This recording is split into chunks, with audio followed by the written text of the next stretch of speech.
Ya, vos hemos conversado muchas veces, no existe la economía en abstracto, ¿no? Entonces hay que poner todas las cuestiones arriba de la mesa. Y me parece que en esta situación tan desgraciada no deja de ser una oportunidad para acomodar el desastre que hizo Macri en el país. El desastre que hizo Macri.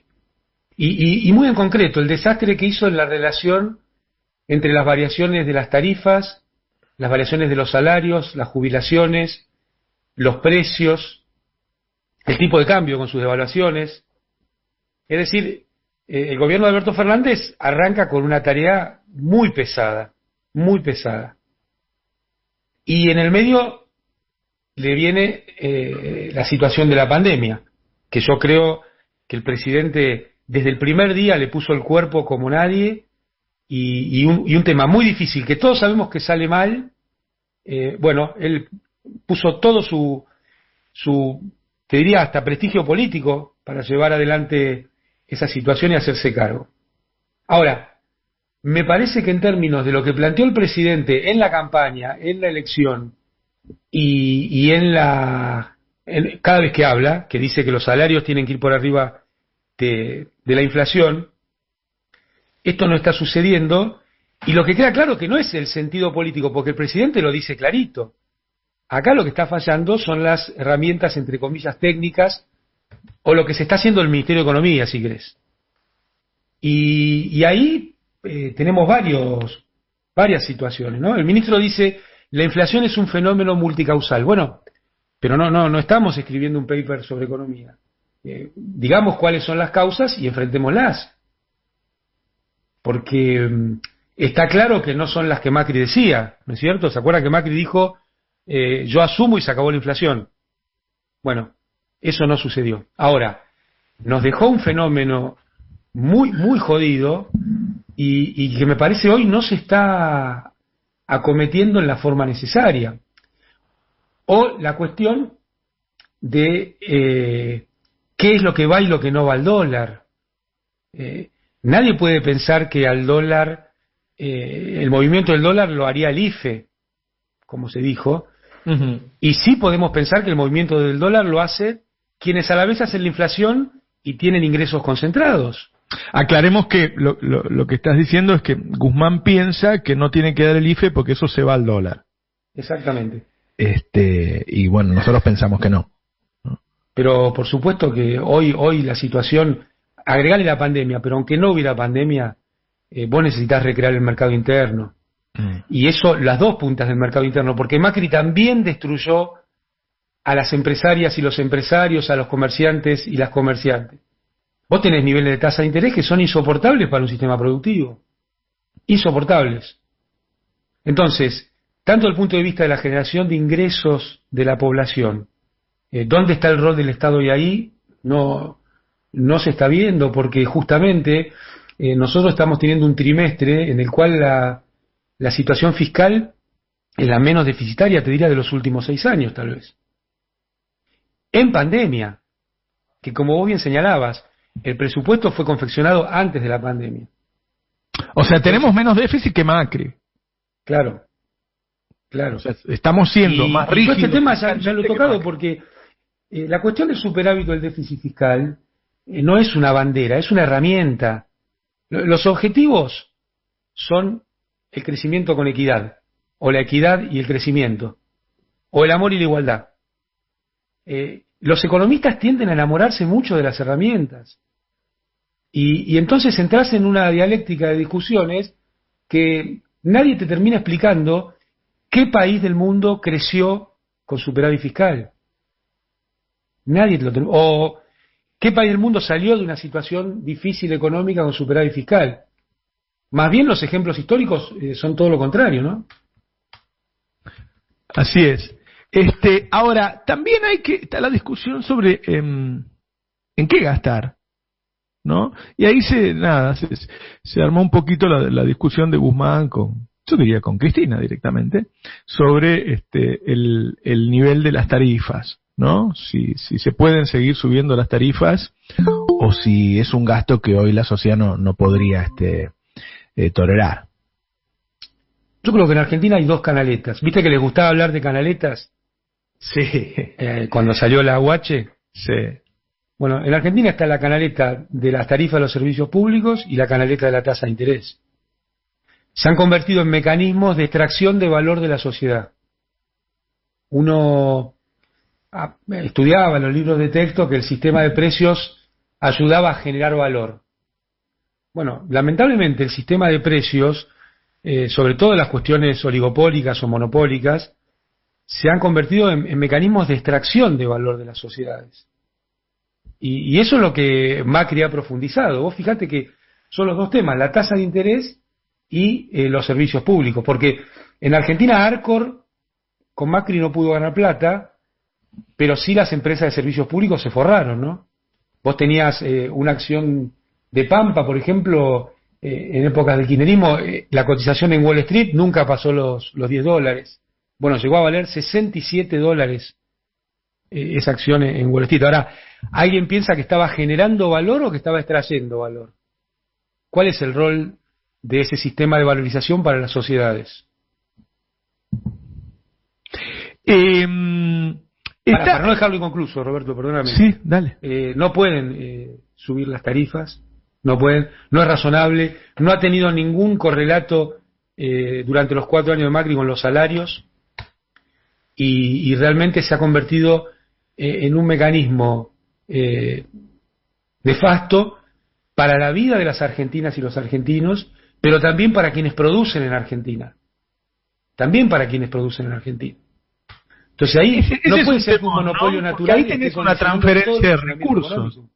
Tenés una transferencia de recursos de la industria hacia esos sectores. Claro, de la industria, del comercio, del transporte, de todas las actividades. Y el otro tema es es la inflación y el precio de los alimentos. Digo, el Estado ya más cosas no puede hacer para bajar la inflación, la verdad. O sea, tiene equilibrio fiscal. Hay un apriete monetario, supongo que lo habrás visto, ¿no? Pagás las LELIC. Claro. Arregló con los sindicatos. ¿Al dólar? Yo le preguntaría al ministro. ¿Cómo? Y se paga más de intereses del LELIC por mes que lo que sería un IFE. Ah, claro. Así es. Bueno, digo, y a la vez consiguió el presidente que los sindicatos aceptaran esa pauta del 29%, 30%, qué sé yo. Es decir, que el Estado cumplió su parte del pacto social implícito, si querés, y los sindicatos también. Y las empresas siguen subiendo los precios. Entonces, hay un problema que lo tiene todo el mundo hoy, ¿no? Que es la inflación importada, se dice. O sea, estamos recibiendo una suba del precio de los commodities en dólares fabuloso. Nosotros publicamos ayer que los productores de maíz aumentaron sus ingresos en dólares en el último año un 200%. O sea, ahí parece obvio que hay que subir las retenciones, pero bueno, también hay, es cierto, limitaciones políticas. No sé cómo lo ves vos. Mira, con este tema de la formación de precios, está claro que los precios no se forman como dicen los libros de microeconomía, ¿no? Como bien vos decís, acá vos tenés concurriendo en razones externas, que digamos no podés administrar, con razones internas, que es el funcionamiento oligopólico en la Argentina. Ahora, tenés la herramienta de las retenciones, que demostró durante años que había sido muy beneficiosa para el conjunto, porque yo quiero recordar algo. Cuando terminó Cristina Fernández de Kirchner su gobierno, no había ninguna argentina ni argentino de ningún sector que nos odiaba, que nos votaba, que no nos votaba, que lo que fuera, que no estuviera mejor que el día que comenzó Néstor. Este es un recorrido de 12 años y medio en el cual, si bien hubo un gobierno que no fue neutral, que trabajó más fuertemente para las asalariadas y asalariados, para aquellas y aquellos que no tenían trabajo, al conjunto de los argentinos le fue mejor. Esto es una realidad objetiva. Entonces, hay herramientas que no hay que desechar, con el aprendizaje de las dificultades y los sinsabores que hubo, y por supuesto que lo político siempre es parte de esto, por eso es economía política. No, la otra es economía para los libritos. Entonces, me parece que el presidente es una persona de enorme vocación y capacidad para dialogar, para discutir, y me parece que en estos tiempos, donde son tan claros las dificultades que tiene el conjunto de la sociedad, extremando esos caminos se puede avanzar, y me parece que es tiempo de hacerlo. Vos fíjate que se hizo un canje de deuda relativamente rápido y muy bien, la deuda con el sector privado. Ahora, algunos estábamos convencidos que esto no resolvía los problemas de Argentina, que era algo que había que hacer, pero era parte solamente de los problemas que tiene la Argentina.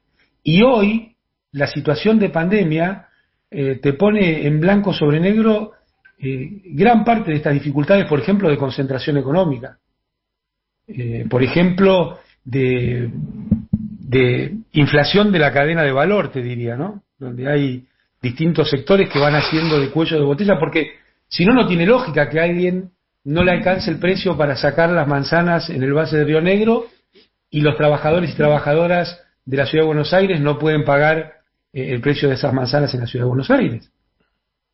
Entonces, son estas las cuestiones estructurales que hay que ir viendo, que no es fácil, que no es cuestión de un día, pero que hay que acometer estas tareas, y el presupuesto público es central en esto, ¿no? No lo puedo evitar, te quiero hacer una pregunta rinconeta, Amado. Y bueno. Compañero, ¿cómo estás? No es lo que habíamos quedado. No, o sea, te estoy diciendo al aire que te cagué. Claro, en cualquier momento. Amado va a decir, no se escucha. Hola. Amado, recién hablabas de las tarifas de servicios públicos. Bueno, hace un tiempo sabemos que el grupo Vila Manzano negocia la compra de Edenor, creo que por $100 millones, teniendo en cuenta que hay reclamos billonarios de un lado y de otro, es decir, del Estado a Edenor, de Edenor al Estado, y que eso puede generar algún día que un juez creativo como Griesa pueda fallar en contra del Estado. ¿No sería una buena oportunidad sin expropiación, simplemente que el Estado compre Edenor por $100 millones, que es una suma muy escasa, para evitar cualquier contingencia futura y eventualmente después privatizarlo, concesionarlo de nuevo si quiere? Eso no lo impediría, digamos. Mira, está claro que los servicios públicos son monopolios naturales. Algunos pensamos que los monopolios naturales tienen que estar en manos del Estado, y es una visión. Ahora, aún, por supuesto, siempre con un lugar para el capital privado y la iniciativa privada, pero el timonel en estas actividades debe ser el Estado. Lo que vos proponés, que sería una solución de mercado para un problema de un monopolio natural, está a la mano. Me parece que hoy es una situación que está a la mano. Lo que es cierto es que de mínima tiene que haber un sistema de determinación de tarifas que comprenda que los servicios públicos son insumos difundidos, en el sentido de que todas las actividades que se realizan en un territorio requieren de esas prestaciones. Entonces, la determinación del precio de estos servicios públicos tiene que estar por afuera de, entre comillas, los mercados, porque estamos hablando de bienes monopólicos o de servicios monopólicos. Entonces tiene que estar más vinculada a convertirse en un vector de desarrollo y de inclusión de las naciones que en un precio que maximice la ganancia. Me parece que ahí está la clave, ¿no? Y yo te repito, creo que políticamente el problema no es la coalición, que está fuerte y firme. El problema no es el sentido, que el presidente lo ha marcado una y otra vez, sino las herramientas técnicas que se están usando. no están dando los resultados que el presidente pide. Amado, te agradecemos un montón que te hayas tomado este ratito para ayudarnos a pensar, ¿eh? No, para mí es un gusto y además te quiero decir una cosa, el rol que cumple el Destape, ¿no? En la sociedad argentina, porque a mí no me pasa de costado el tema de la causa de Lomas de Zamora, del espionaje, la persecución, que se montó desde el Estado sistemáticamente en el macrismo. Y lo que muchas veces se calla y se oculta, el Destape lo destapa. Gracias, un abrazo. Navarro 2.